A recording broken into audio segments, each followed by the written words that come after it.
All right, everybody. I have a really stabilizing, strengthening, heartening, freeing at the same time message for you today. I was talking to the Lord, and this was actually in the context of ministering to someone. And he said, I give you roots with wings. And I had to think about that. I'm like, if I have wings, do I want roots? Right? Because so many times we want our freedoms. We don't want anything to hem us in or hold us down or hold us back or say no, or we just want free. And free is good.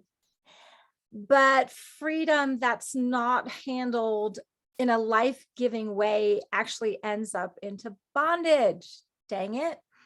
And so with our wings, we need roots. We need roots to stabilize us. We need roots to remind us what's important.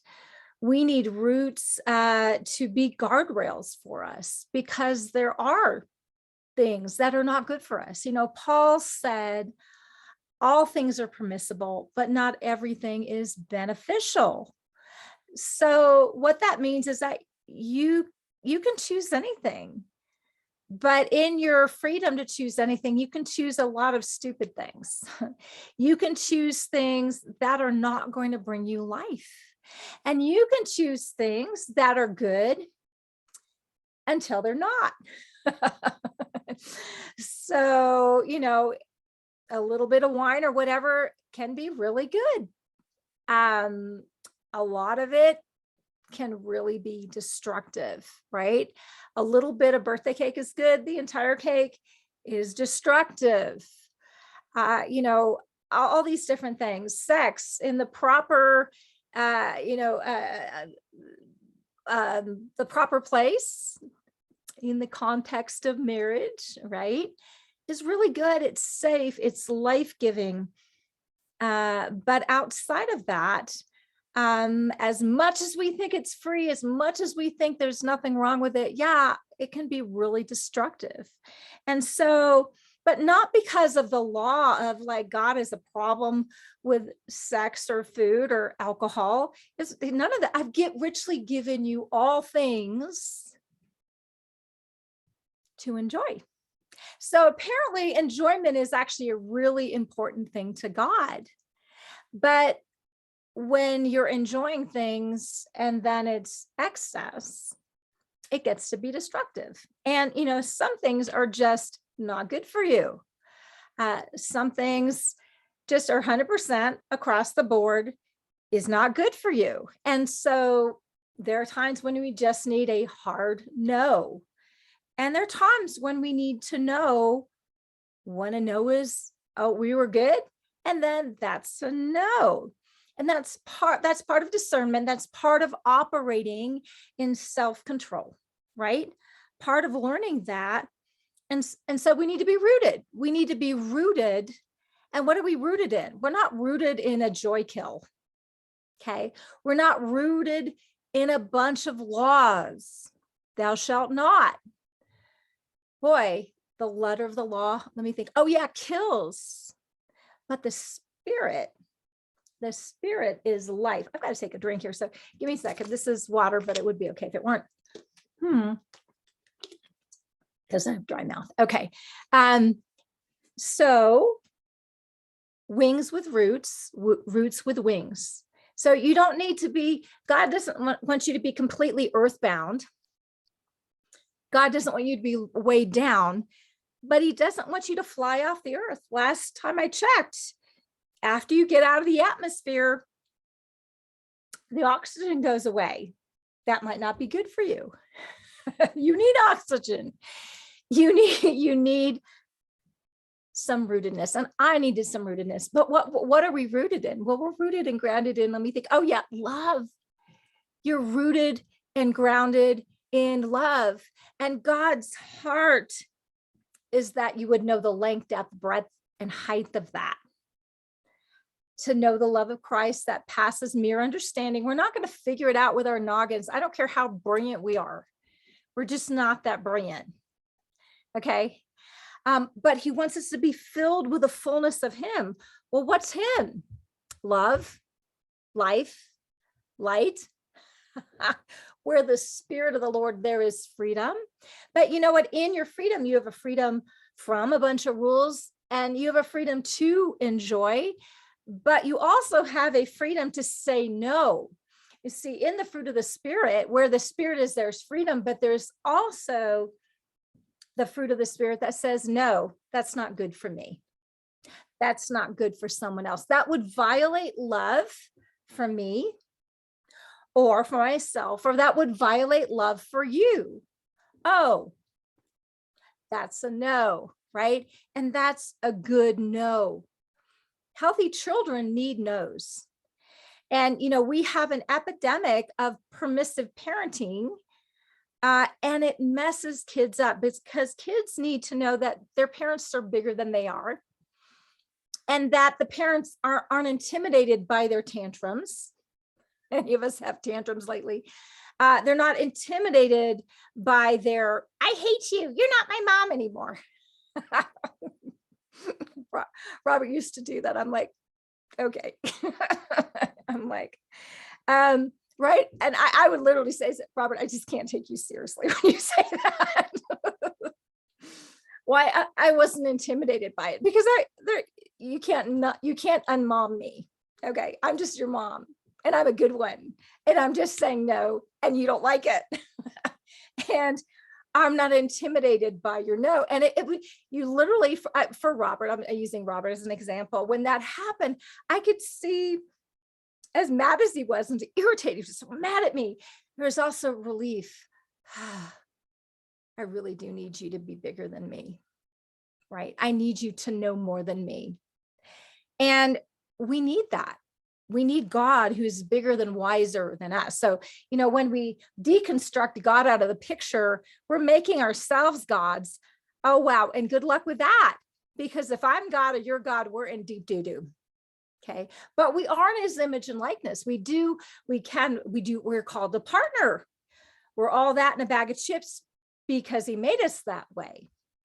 And so in our freedoms, in the place where we have a free will, God wants to heal our wills so it's in line with his will, which is always love, and love is other giving. So self-love means, you know what, I'm not gonna, wow, you know what, no, I don't have to, you know, fall for someone's manipulation, or I don't have to people please, or I don't have to sleep with someone, or I don't have to whatever. I don't have to. Why? Because I love myself. I don't have to fill my body with a bunch of crap. I don't have to do that because I love myself. If I love you, well, I'm not going to all the different things. Really, most of the 10 commandments are about other people, right? I'm not going to lie. I'm not going to cheat. I'm not going to slander. I'm not going to judge you, right? And so that's the rootedness we need. Is it in line with love? And then we need to know what love is, because then we get confused. Well, if I have my wings and I can make all these free choices and all of that, but I'm rooted in love, well, what does love look like? Well, I'm glad you asked. So God tells us what he's like, because he's love, right? Patient and kind. That usually covers like most everything right there. But in case we needed more, we don't envy, right? So in other words, when you get something that I don't have, I'm not going to envy what you have. I'm going to rejoice that you have it and be happy and content with what I have, because God is a just God. He doesn't favor some kids more than others, right? Does not envy, does not boast, right? Is not proud, is not rude, right? Keeps no records of wrongs, does not delight in evil, but rejoices in the truth. Well, what is truth? Well, God needs to show us truth, because we get confused. We get confused. And in this confusion, we make bad decisions that violate love, right? And so in this whole concept, well, let me finish. Does not delight in evil, rejoices in truth. It always protects, always believes the best, always trusts, always perseveres. Love never fails. This is what love is like. So litmus test. Is it patient? Is it? No, that's not patient right there. Nope, that's not kind. And sometimes what happens is because we want what we want, we can say something is kind. And, we have to ask God, am I being honest? Because a lot of times we delude ourselves because we kind of want what we want, right? So if I'm judging you in the name of Jesus and pointing out your sin and calling it kind, that is dishonest, right? So God, is that kind? No, judging you about a sin and calling it kind is actually, I think I just flipped into pride right there. So as a son and daughter of God, the Lord gets to lead us and guide us into all truth. So rooted in love with wings, all things are permissible, but not all things are beneficial, right? Not all things are really healthy for us. Yeah, you can stick your hand in the meat grinder. It's not good for you, right? And I can stick my hand in the meat grinder and say, hey, everybody, this is great. You should try this out, but that's not good for them, right? So we need the roots. We need the no's. We need a divine no. And how God does that is that he leads us and guides us into all truth. Well, how does he do that? Now, I'm not talking about theology, although that's a thing. I'm talking about kind of with your life. What's the truth in my life? Is this person someone I should marry? Is this person, should I go to this church? Should I do this job? Right now, I know, we don't want to get over hyper spiritual. We're all like, I can't pick out my own clothes without consulting Jesus. Now, you can have fun while you're like, Jesus, do you like this? I like this color. What's your favorite color? You can have fun. Okay. But you have to understand there's not this path. Like if you put on the wrong shirt today, you've not fallen out of the will of God. And we get flaky. We kind of do. So we don't want to go in that kind of ditch. Right. But we have to realize that God is leading and he does have a will for us. That is good. That'll help us walk out the plan without 5 billion detours, right? Now he can make up for a detour, but sometimes, you get beat up in a detour. Anybody noticed? It can really suck. So we're led by peace, right? Let peace be the umpire of your heart, sifting and deciding all things with finality. There's your root. So where's my peace there? Well, I'm losing peace. Well, yeah, but I want to marry him. Well, I understand that, but do you have peace? Well, I love him. Well, do you have peace? And we do it. And honestly, the times when I've made decisions, the first marriage I had, nobody freak out, didn't go well because I violated my own peace. I literally said, this is the don't do this. The night before I got married, everybody was saying, don't marry him. And I did love him. I did. But he wasn't very healthy. I wasn't very healthy. This was not going to be healthy. And two unhealthies that come together do not make healthy. It makes quadruple unhealthy, right? Anyway, but the thing I said the night before I got married, I just get to tell on myself. I'll tell on me and maybe it'll help you, right? I said, I'm going to make this work. If you have to say that, maybe you want to wait a little bit. And if it's the right thing, that will bear itself out. But it didn't work out well. And you end up brokenhearted. Would I have broken his heart before? If I, not as much as after I got married. I'm just not really proud of this. But I don't regret the decision. I wasn't going to stay in a marriage. It was very, very not healthy. And it was really not God's will. And there you go. Happily in the marriage I have now for a very long time. for 27 years now. It's been awesome. Why? I laid down my idol. I allowed the Lord to say no. I allowed him to put me on the sidelines for a while. I laid it down. And then he brought that forward for me. And so I had all this freedom, but he rooted me in love and led me by his spirit.